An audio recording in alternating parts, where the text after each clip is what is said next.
Iran Israel યુદ્ધ વચ્ચે ગુજરાતમાં ગેસ સપ્લાય અંગે મોટું નિવેદન। એલપીજી ફેડરેશન ઓફ ગુજરાત સર્કલના વાઇસ પ્રેસિડેન્ટે આપ્યું છે નિવેદન। ગુજરાતમાં હાલ કમર્શિયલ ગેસનું સપ્લાય સંપૂર્ણપણે રાબેતા મુજબ છે। નાગરિકોને કોઈપણ પ્રકારની અફવાઓથી દૂર રહેવાની વિનંતી કરી છે। સ્થિતિ વણસે તો સરકાર પ્રાયોરિટી બેઝ પર સિલિન્ડર સપ્લાયનો નિર્ણય લેશે। ફાર્માસ્યુટિકલ અને સરકારી ઉદ્યોગોને સપ્લાયમાં પ્રથમ પસંદગી મળી શકે છે। સામાન્ય જનતાને તકલીફ ન પડે તેવો નિર્ણય ઓઇલ કંપનીઓ લેશે। અમદાવાદ કે રાજ્યમાં રેસ્ટોરન્ટ સર્વિસ બંધ રાખવાનો કોઈ જ નિર્ણય નથી। એલપીજીનો સપ્લાય પણ હાલ યથાવત છે। પેનિક બુકિંગ રોકવા માટે ગેસ રિફિલિંગમાં 25 દિવસનો નિયમ લાગુ કરાયો છે।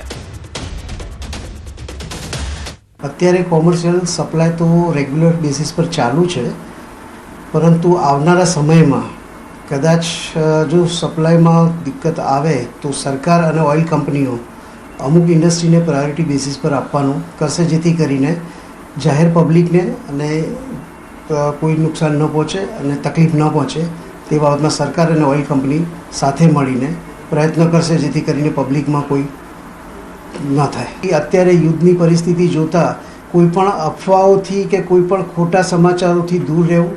જે સાચા સમાચાર છે એ ડિસ્ટ્રીબ્યુટર અથવા ઓઇલ કંપનીએ જે બી ન્યૂઝ પબ્લિશ કરે તેને જ માનવું, ખોટી અફવાઓથી દૂર રહેવું।